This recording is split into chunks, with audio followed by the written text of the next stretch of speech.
After reading Taiwan's Thinking Taiwan Forum 2025 China Observation Report, I reached a clear conclusion: the report has academic flaws and may also mislead public communication. The problem lies not in motivation but in methodology. The report relies heavily on data from China's official statistical system, the National Bureau of Statistics, the Ministry of Finance, the People's Bank of China, and government-affiliated think tanks. In normal countries this approach would not be problematic. But when studying China, this may be the biggest trap. For example, the report says China's official GDP growth is about 5% and estimates the real rate at 4.4%.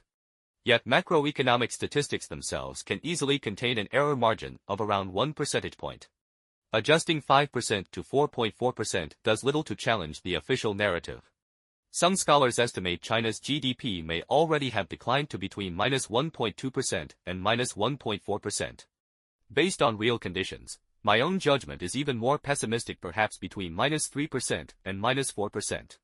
A simple indicator for judging China's economy is employment. According to Okun's law, every 2% decline in GDP usually corresponds to about a 1% rise in unemployment. If GDP were truly growing at 5%, employment would not be collapsing on such a large scale. Yet China's employment situation is clearly deteriorating. First, flexible employment. Official data acknowledge around 200 million flexible workers, and anyone working at least 1 hour per week can be counted as employed. Second, business closures. In recent years, deregistrations and bankruptcies have reached tens of millions, implying unemployment may easily exceed 100 million. Third, college graduates. China now produces more than 12 million graduates each year, yet stable employment may be below 15%. In short, China's unemployed and underemployed population may be approaching 400 million, while the economy is supposedly still growing at around 5%. The real risks lie in real estate, debt, and a banking system already showing systemic danger. These are structural crises rather than ordinary cycles.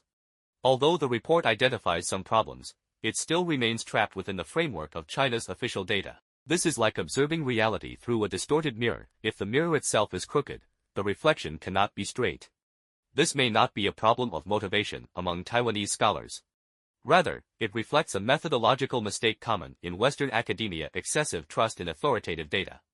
In a system where statistics lack independence and media oversight is weak, such reliance can easily lead to analytical distortion.